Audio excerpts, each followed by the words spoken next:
Cordial bienvenue à la leçon d'e-learning Cœur, rythme et troubles du rythme, partie 2, bloc AV.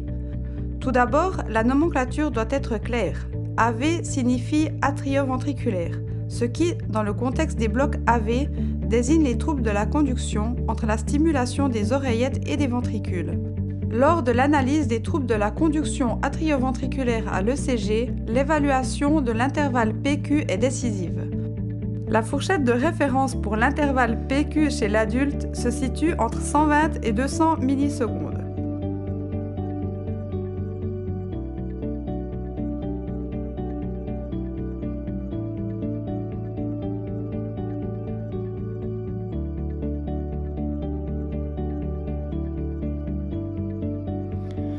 La détermination alternative de la fréquence sur une période de 6 secondes confirme le résultat, ce qui place l'activité ventriculaire dans la zone normocarde.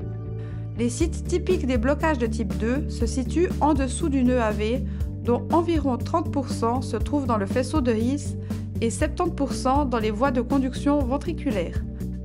Un autre déplacement révèle la prochaine onde P et avec la prochaine distance, vous atterrissez sur une action auriculaire déjà connue. Dans l'exemple actuel, une fréquence ventriculaire régulière de 25 à 30 par minute et une fréquence auriculaire également régulière d'environ 90 par minute ont été identifiées. Le CG montre une activité ventriculaire régulière avec une fréquence typique comprise entre 40 et 60 par minute. Les complexes ventriculaires sont étroits pour autant qu'il n'y ait pas d'autres troubles de la conduction. Les infarctus aigus du myocarde s'accompagnent dans 16 à 21% des cas de troubles de la conduction auriculo-ventriculaire, toutes les formes de blocs pouvant survenir.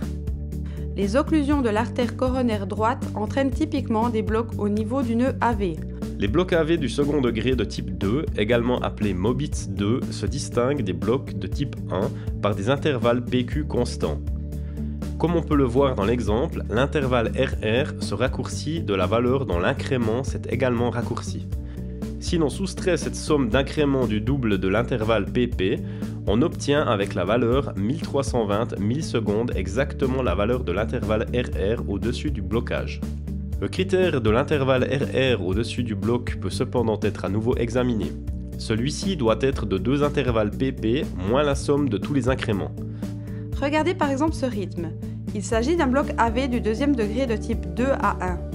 Observez maintenant tout d'abord comment l'image du rythme se modifie lorsque le bloc a lieu dans le nœud AV.